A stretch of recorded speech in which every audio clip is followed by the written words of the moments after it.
Yeah, absolutely, for sure. And I like the way you describe it. You know, it's the want versus the need, and what's the gap in between. And if you can understand that, and you know how you can fill that gap, then once people have clarity on that, what's the next step for them after that? They've got that clarity. Now they've got to think about, and we're just going to assume it's a 5-day challenge. Okay. What's the next step for them? Yeah, so once you've got clarity on the content and the offer, then is the marketing of the event. And what's nice about this is that when you really uncover a need in your market, promoting your event is easy.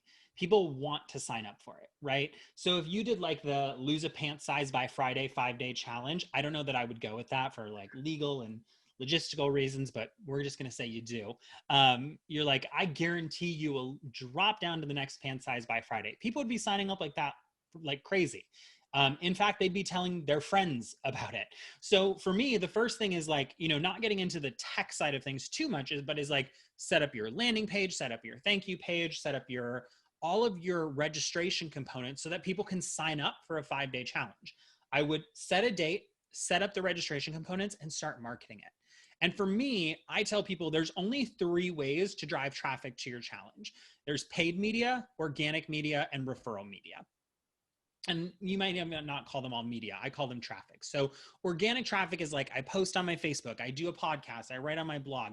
Doesn't cost me any money, but it takes time. And then there is paid media, which is like Facebook ads, YouTube ads, Google ads. Anytime I'm paying to drive traffic. And then there's referral traffic, which is like what we're doing now, right? So hopefully some of you listening will like me. You'll go look up my website.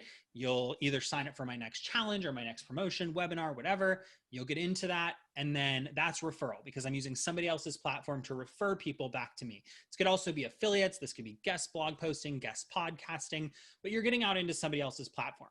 For me, I choose 1 to 2 ways from each of those categories that I'm going to drive traffic. And then I focus all of my energy on promoting the free thing, right? Because that is where the magic happens. That is where you show people the gap. You expose the gap for them, right? So again, just to kind of double back, we're not telling people what change we're going to give them. We're telling them the outcome that they want, we're going to help them achieve. Once we do that, once we market it and get the people in, then it's as simple as delivering really valuable content. And at the end of that, if you are naturally exposing a need, people will ask for the next step.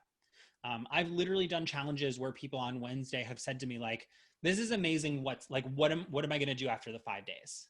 Right. Or I'm in a more like savvy world. They know there's going to be a pitch at the end of the 5 days.